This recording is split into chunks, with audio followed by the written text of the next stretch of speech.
আর আমি কিন্তু অপমান করে দিব আর যদি খারাপ হয়। হোসেন ভাই, এই ভিড়ের কারণটা কি? এই ভিড়ের কারণ হলো মামুন আইছে এখানে। আচ্ছা, মামুন কেরানীগঞ্জে কেন? মামুনের সাথে আমার ভালো সম্পর্ক। মামুনকে আমি বলছি যে এখানে খিচুড়ি কাচ্চি খাবার সব কিছু আছে ভালো। চ্যালেঞ্জ করা হয়েছে যে এখানের খাবার, আর আমি চ্যালেঞ্জ করছি যে এখানের খাবারটা খুব ভালো। মামুন বলছে যে খায় দেখতে চাই, চ্যালেঞ্জটা আমি করুন যে খায় রিভিউ দিব যে এখানের খাবার কি ভালো কিনা, পার যাওয়ার ট্রাই করে।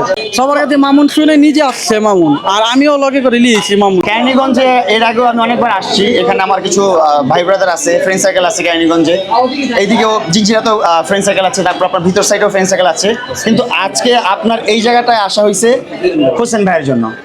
হোসেন ভাইয়ের সাথে একটা ভালো একটা রিলেশন আছে আমার। হোসেন ভাই বললো, আমাকে চ্যালেঞ্জ করছে যে আমাদের এরিয়ায় আপনার পারজোয়ারের খাবারটা স্পেশাল, খুব টেস্টি। আমি বললাম ঠিক আছে, চলেন খায় দেখি টেস্টি নাকি আসলে টেস্টি না। মান ভালো থাকবে তখন অবশ্যই এটা প্রশংসা আসবে, যখন মান খারাপ থাকবে অবশ্যই অ্যাকসেপ্ট করতে হবে যে আপনার এটা নিয়ে নেগেটিভিটি আসবে। এখন খাবো, তারপর আপনাকে রিভিউ দিব। আর আমি কিন্তু অপমান করে দিব আর যদি খারাপ হয়। আমি মুখের উপর অপমান করি। সামনে গরম গরম।